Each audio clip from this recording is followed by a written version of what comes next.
Hello my students, welcome to my YouTube classes child growth में आप लोगों का स्वागत है। आज हम जानने वाले हैं बहुत ही important topics, some natural phenomena, यानी कुछ ऐसे प्राकृतिक घटनाएं हैं जिनके बारे में हम जानने वाले हैं, और हम जानने वाले हैं कुछ क्वेश्चन आंसर के माध्यम से जानने वाले हैं। तो सबसे पहला क्वेश्चन हमारा है, which kind of material can be charge with static electricity, यानी किस प्रकार के जो पदार्थ होते हैं जो कि स्टैटिक इलेक्ट्रिसिटी से क्या होते हैं, चार्ज हो सकते हैं। तो वो है प्लास्टिक एंड पेपर।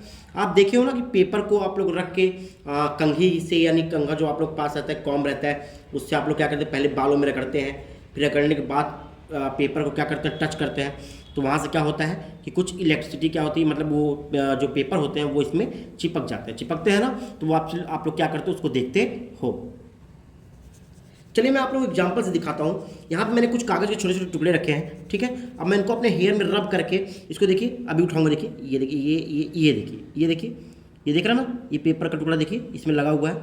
अब फिर मैं एक और उठा रहा हूँ, ये देखिए, जितने भी टुकड़े होंगे ना अगर रब करेंगे तो वो करंट क्या होता है, फ्लो होता है और उसको पिक कर लेते हैं, ठीक है। देखिए ये देखिए कागज़ टुकड़ा दिख रहा ना, ये देखिए कागज़ टुकड़ा जो होता है वो क्या होता है, उठा लेता है।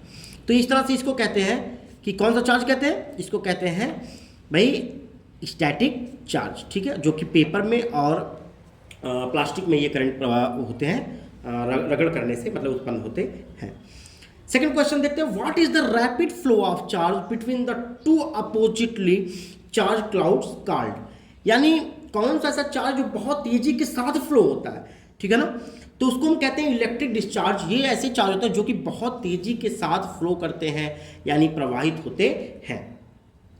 Question number third, what are the zone of weakness in the earth crust due to abrupt release of strain called, तो ये होता है सीज्मिक जोन, ठीक है ना, इसको हम कहते हैं सीज्मिक जोन, या जोन जो होता है वो बहुत ही अर्थ के क्रस्ट का वीकनेस पॉइंट होता है, ठीक है ना, जहाँ पे बहुत कमजोरी होता है, उसी को हम सीज्मिक जोन कहते हैं, जहाँ पे भूकंप भी बहुत ज़्यादा आता रहता है। चलिए शॉर्ट क्वेश्चन कुछ देखते हैं, जैसे explain why a charge body loses its charge if we touch it by hand. चलिए देखते हैं इसका आंसर। इसका मतलब human body is a conductor of electricity. आपको पता है कि जो ह्यूमन बॉडी जो होता है ना, मानव शरीर जो होता है वो होता है कंडक्टर होता है, इलेक्ट्रिसिटी का कंडक्टर होता है। कंडक्टर इंसुलेटर क्या होता है, आप ये समझिए, कंडक्टर होता है जिसके थ्रू बिजली क्या होती है, जा सकती है। जैसे आप कभी देखिए हो ना कि किसी को बिजली करंट अगर लग रहा है, किसी पर्सन को लग रहा है, और उनको अगर आप टच करते हो तो आपको भी बिजली या करंट लग सकता है। ऐसा क्यों होता है, क्योंकि जो मनुष्य होता है, मानव जो होता है, ह्यूमंस होते हैं, वो सब कंडक्टर ऑफ एनर्जी होते हैं, यानी उनके अंदर से बिजली क्या होती है, प्रवाहित हो सकती है। समझ में आ रहा है? तो ह्यूमन बॉडी क्या है, इलेक्ट्रिसिटी के कंडक्टर होते हैं। So when we touch a charge object और body conducts its charge to the earth, that is why a charge body loses its charge if we touch it with our hand. यानी कहने का मतलब क्या है कि आपको पता है ह्यूमन बॉडी क्या है, कंडक्टर है, और ये अर्थ क्या है, अर्थ भी तो कंडक्टर है ना। तभी तो हम लोग गांव में क्या करते हैं कि एक मेन फेज से लाइट लेके आएंगे, एक अर्थिंग लगा देते हैं। अर्थिंग मतलब अर्थ से करंट को प्रवाहित करना, ठीक है ना, अर्थ से करंट को लेना। तो अर्थ भी क्या हुआ, वो भी कंडक्टर हुआ।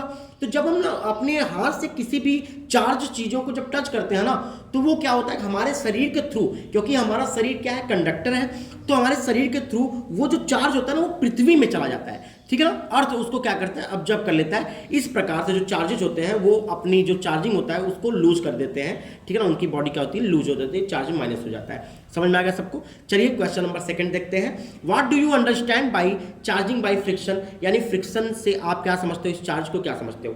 अब आप समझना, मैंने बाल में रब किया अपने मार्कर को, मैंने एक पेज को ऐसे क्या किया, एक कागज टुकड़े को मैंने उठा लिया, ठीक है। तो ये क्यों हुआ, क्योंकि हमारे जो हेयर है और प्लास्टिक, यानी जो हमारा ये मार्कर है, ये प्लास्टिक है ना। प्लास्टिक को जब हमने रब किया तो उसमें क्या हुआ, करंट आया, स्टैटिक चार्ज आया, ठीक है, और जो कि पेपर को क्या किया, उसने अपनी तरफ आकर्षित कर लिया। ऐसा क्यों हुआ, क्योंकि फ्रिक्शन के कारण हुआ। हेयर में और प्लास्टिक में दोनों में घर्षण किया, फ्रिक्शन हुआ, रगड़ आया।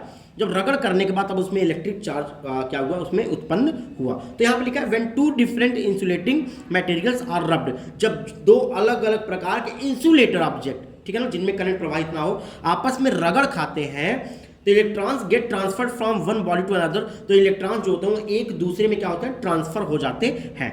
This method is known as charging by friction, और इसी मेथड को फ्रिक्शन द्वारा चार्ज कहा जाता है, घर्षण के द्वारा चार्जिंग होना कहा जाता है। For example when a plastic rod is rubbed with a piece of cloth, electrons are transferred from the rod to the cloth. जब एक किसी रॉड को ना, प्लास्टिक रॉड को कपड़े जब हम रगड़ते हैं तो जो इलेक्ट्रॉन्स होते हैं वो रॉड से क्लॉथ में ट्रांसफर हो जाते हैं। चलिए नेक्स्ट क्वेश्चन देखते हैं, what is a lightning conductor. Lightning conductor क्या है? A lightning conductor is used to save big building from the damage by lightning flashes. अब लाइटनिंग कंडक्टर क्या होता है, चलिए उसके बारे में जान लेते हैं। आप कभी कभी देखते हो ना कि टावर देखते हो, टावर जो मोबाइल टावर जो बना होता है, ठीक है ना, जो मोबाइल टावर जो बने होते हैं, आप उन पे देखते हो कि लास्ट में ऊपर की तरफ एक राड लगा होता है, एक राड लगे होते हैं, ठीक है ना। तो ये राड क्यों लगे होते हैं, इसका रीजन आप जानिए। ये राड क्यों लगे होते हैं? क्योंकि ये राड जो होते हैं ना, ये जो आकाश से जब बिजली गिरती है ना, तो ये इस पे गिरती है और ये साइड से एक राड निकल के सीधे क्या होते हैं, ग्राउंड में चले जाते हैं। तो इसका ये जो अर्थ होता है ना, इस बिजली को क्या करता है, नीचे की तरफ खींच लेता है, जिससे कि बिल्डिंग्स हो गए, चाहे कुछ भी हो गया, चाहे ये टावर ही हो गया, इसको क्षति नहीं पहुंचती है। और शहरों में क्या होता है कि लोग अपने घरों में ना, घरों में क्या करते हैं, घरों पे क्या करते हैं, घरों पर भी बनवा लेते हैं क्या, लाइटनिंग रॉड, ऊपर की तरफ एक रॉड लगा देते हैं और वहाँ से एक मोटे वायर के द्वारा, ठीक है, एक मोटा वायर यहाँ से लेके जाते हैं, ठीक है ना, या इसके आगे थ्रू से लेके जाते हैं और उसको कहाँ जोड़ देते हैं, पृथ्वी में जोड़ देते हैं। तो उससे क्या होता है, जब बिजली गिरती है ना, तो बिजली जब गिरती है तो ये इस रॉड से होकर बिजली क्या होती है, इस मोटे केबल से होकर सीधे पृथ्वी में चली जाती है, जिससे कि इस घर को कोई डैमेज नहीं होता है। तो समझ में आ गया लाइटनिंग रॉड। चलिए आगे देखते हैं। अगला क्वेश्चन है आप लोगों का, explain briefly why lightning occurs. Explain करिए कि लाइटनिंग क्यों होता है।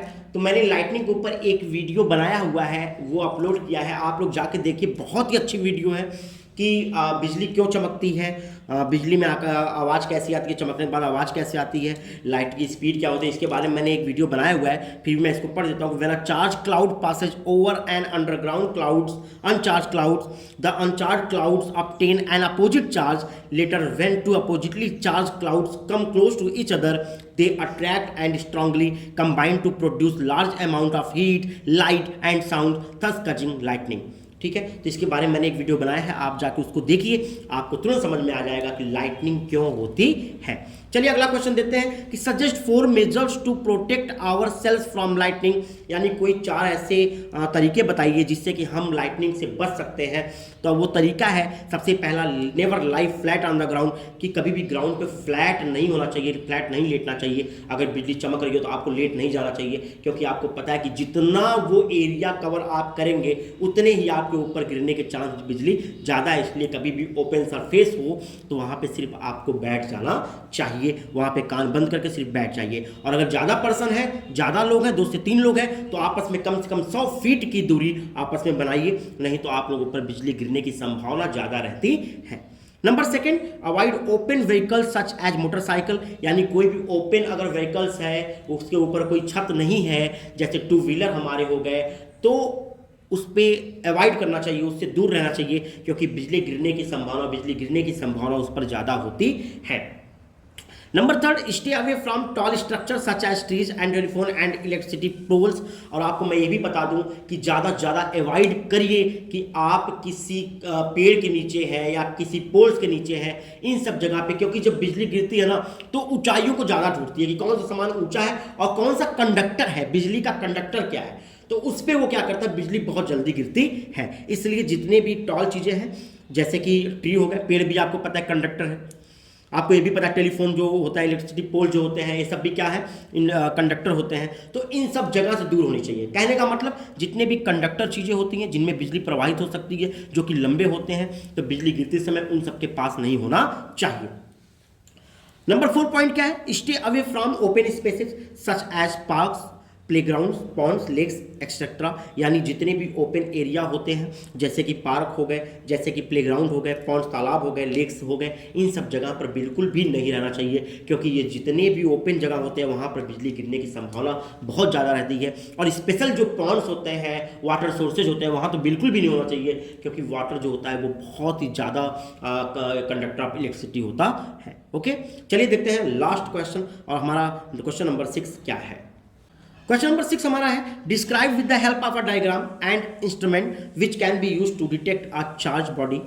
ठीक है, चलिए देखते हैं इसका answer. An electroscope can be use to detect whether a body is charge और नॉट। जो इलेक्ट्रोस्कोप होता है उससे हम ये डिटेक्ट करते हैं, पता लगाते हैं कि बॉडी जो है वो चार्ज है या नहीं है।